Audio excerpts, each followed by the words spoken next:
guys, it's Lillian. Welcome back to Service Canine Rosie.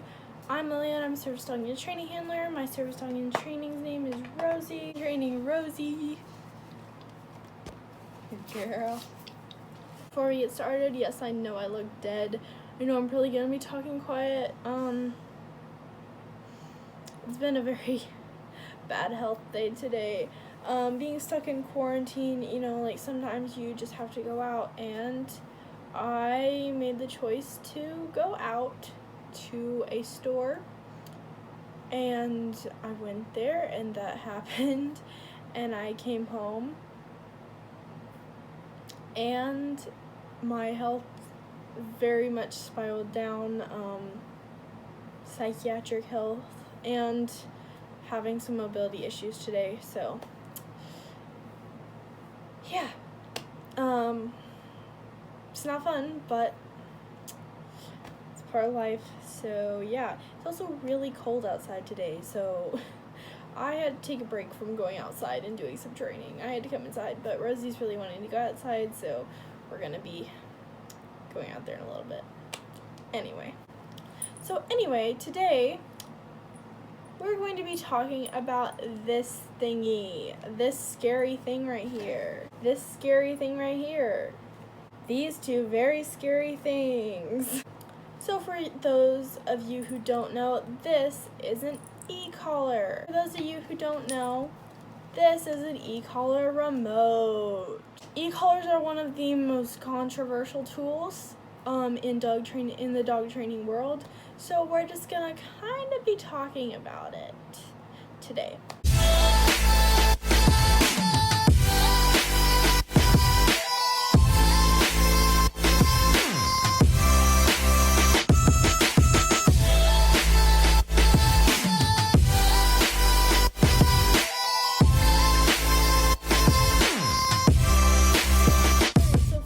Starting with e-collars, we're going to be starting with this part of the e-collar. Obviously you can tell it has two parts, here and here.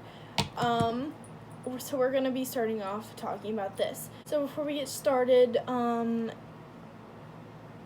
have a mini educator. There is a very big difference between an e-collar and a shock collar. Now, shock collars can be advertised as e-collars. They're just cheap. Anything under like $170, $150 on the market, brand new, is going to pretty much be crap. That is considered a shock collar. There's a shock collar is a cheap e-collar that actually delivers a shock to the dog. It can cause brain damage, muscle damage, and do actual harm to your dog.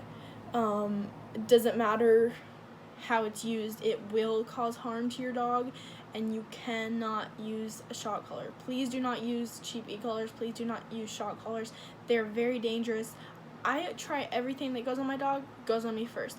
Any setting that she has felt with me using the e-collar as a correction, I have put on myself and felt it. I have felt shock collars before, and they hurt. They hurt me as a human on a setting of 1. An e-collar, you should not be able to feel the collar until 3. And 3 is the slightest thing. I can barely feel it. But I can feel nothing up to 3. And I don't really feel much at 3.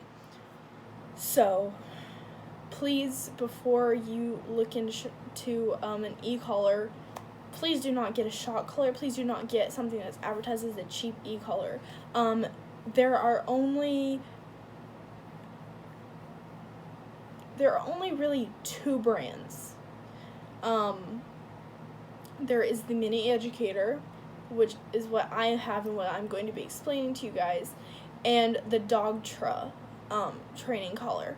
Please only get those. Those are the only 2 that I've really seen work safely, obviously when used correctly. These collars are made to use at low levels. The higher levels are for emergencies only, when if they're running into the road and there's a car coming, which your dog should not be doing. You should be able to rely on voice commands to your dog.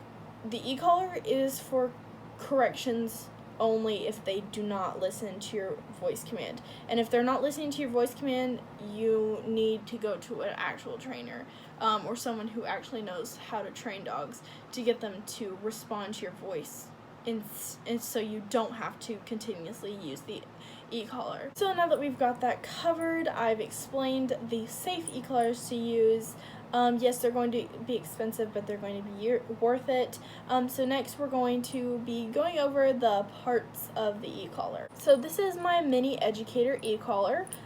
This is the receiver. Now this might look kind of scary to you, but it's really not. I've tried every setting that my dog has ever felt on myself, and it doesn't hurt.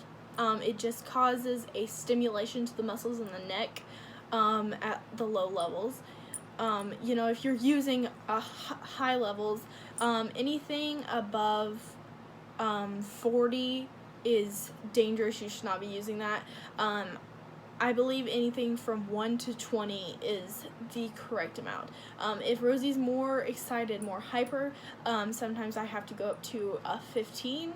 But 12 is her working level. Working level is the lowest setting that a dog can feel it on. Her working level is 12. We always use it on 12. I rarely ever have to go up to a 15, only when we're in like really, really, really high distracting environments. If there's a lot of people around or stuff, but I rarely ever have to go up that high. We're usually settled around 12. So this is the collar itself. This is what goes on the dog if you cannot tell. So this is the receiver. As you can see, this is the light. This light is going to flash green when it's charged. It's going to go to an amberish yellow color when it's dying, and it'll be red when it is basically dead. And then you'll see this dot, and that is how you're going to turn it on. I'll explain to you how to turn it on in this video. This is just a part 1. I can make another part if you guys actually like this, but we're just going to be talking about part 1 today. And then the back, these are the prongs that set against your dog's neck. These should not be denting into your dog's neck. This does need to be tight, but not so tight that it doesn't. So on Rosie's neck, hers goes from 9, counting this half hole right here. It's down to the 9th one, and that's where it sits. So this much, that's how much is clipped on. So it's about like that. You can get many different collars. This is just the standard collar that came with it, and it's just a buckle collar. I like the clip collars better, but for the e-collar, I actually found that I like the buckle collars much better. They are firm and they are like very steady. Now I don't clip the leash to this, but it does have a place where you can clip the leash here, and then this can slide through here and go through the holder, and you can clip the leash here. But I clip the leash to her regular flat collar. This is to be positioned on the side of the dog's neck. Some people position it here. I don't like it positioned here. I like it positioned about right here. So it's off the side. It's right there. See, I can press in hard, harder than I would ever put it around a dog's neck. I can press in hard.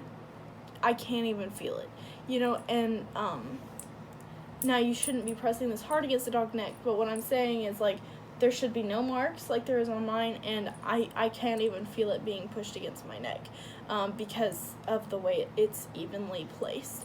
So the next part we're going to be talking about is our remote. So our remote, when you get the mini educator, it does come with a lanyard that says ecollars.com. That's this. I could get a prettier lanyard. I don't really need one at the moment. I might get one later. Mine just has a lanyard on it. I either tie it around my belt loop and put it in my back pocket for agility work, or I'll hang it around my neck just to have it there. That way if I need it, I can click it real quick. So it's off right now, but mine just has the Zen case. You can get yellow, you can get like red, yellow, blue, any of the cases. Mine is the Zen case. I did originally want the yellow one, but I found this one and I actually really like this color. It's cute. I like the mini educator especially because it's small in the hand. So it fits perfectly in my right hand, which is good because I'm right-handed. And basically, yeah, it's literally has the two buttons here and the one button here. It fits perfectly to hold on to. And yeah, I really like the size of this. I really have been enjoying using this since I've gotten it. So talking about the remote, so here we have this. This is going to be blinking green when it's on, and then yellow, amber when it's dying, and then red when it's basically dead. Same as the collar. Now, when you do give a correction, here on the collar, this light and this light, when you give a correction, they both are going to turn red for the amount of the time that the correction is on. That way you know that it's actually, like, giving a correction. So here we're going to turn to this side. So we see this little red dot here, and we see this little red dot here. To turn this on, you're going to take this dot and touch them together. And that's going to turn this on. To turn this on, you're going to use this button back here. We don't ever touch this one. This one is the MC button, which is single stem and continuous. We should never be using that. I keep it on the single stem and continuous. You can change it up, but I like it the original setting. And then this, you hold it down for a few seconds until this lights up blue, and that means that it's turned on. And then you can click it once to turn the flashlight on, which makes this light up in a flash. And if you click it again, it'll make a continuous one. So if you click the light once, this will turn on in a blinking one. And if you click it another time, this turns on continuous, and then you click it and it turns off. So on this side, you can see once we have the turn on button, you have this. This is the vibrate. So you click this and it will send a vibration to this one. It's not a stem, it's a vibration. And then over here we have the two stems. They have S's on them. This one has a T for tone. You cannot really see it. This one has a T for tone. This one has an S for the stimulations on both of them. So this one is going to be your single stem when it's set up the proper way that I like it.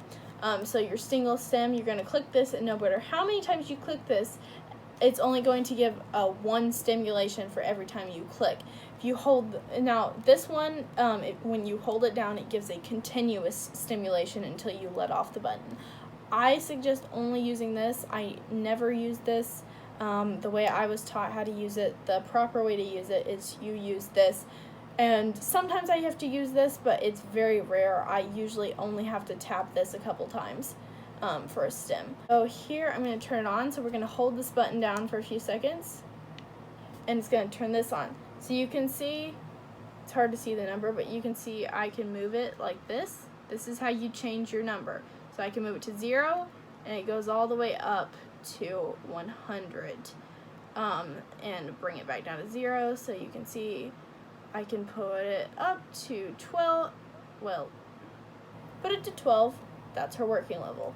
So it's as simple as that. And then when I want to turn it off, I'm just going to hold it down, and there we go, it turns off. It's very simple. It has the place to hook the lanyard is right here. So when I'm hooking my lanyard in, it just hooks there. You're going to have to find something with a tiny hook because it is tiny, but it's pretty much as simple as that. So if you're going to be using an e-collar, please go to a professional trainer to learn how to use it, someone that actually knows what they're doing. I can only show you so much over a video. So if you are thinking about using this, please go to a trainer, ask them, talk to them. Get good get the information on how to use it in person. I am going to be making another video if you guys want. If you have any questions on it, please leave it down below. I'll be happy to answer any questions on it. But yeah, that's the mini educator. If you're going to be using this, please use it correctly. Do not buy a cheap e-collar. That's a shock collar. You're going to be actually injuring your dog. The e-collar gives off a stimulation of the neck muscles. It's like a slight tingling. It's annoying. They associate the turning the annoying thing off when they're closer to you. It's painless when used the right way. This is for a low level training. This should not be going higher than 20, like I said, and it should be sitting at your dog's working level at pretty much any time you're using it. Please use it correctly if you're going to be going down the route of using it, because this can be used and abused. This can be used to hurt your dog. This can, even if it's non-intentional, you can hurt your dog with this. This is not a toy. This is actually serious, like, training. I don't want to make this sound like scary to people, but you should be cautious when using this. You should know how to use it, because if you're not using it correctly and you're not using it at the level that is supposed to be with your dog's actual level, you can actually hurt your dog with this. So please be cautious when you're using this and actually know how to properly use it. Also, if you have any problems with the e-collar or any of the training tools, that's great. I do respect your opinion. If you're a positive reinforcement trainer, purely positive trainer, I respect that. I'm a balanced trainer. That's how I train. If you're a positive, purely positive reinforcement trainer, that's great. And I completely respect your opinion on things, but I do not tolerate hate on training tools in the comments. I will happily answer any questions you have, but if you don't agree with it, don't comment anything.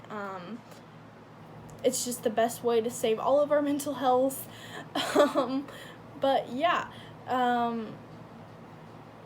if you have any questions, comment down below. I am very happy about I'm very happy to answer any questions. If you want anything touched on the next video about e-collars, let me know, and I will happily add that into my next video. I'll be explaining more on how to use it when I get around to making that video. Anyway, I really hope you liked this video. Make sure to hit the like button, hit the subscribe button, comment respectful comments down below, hit the notification bell so you never miss a video from us, and I will see you next time. Peace out.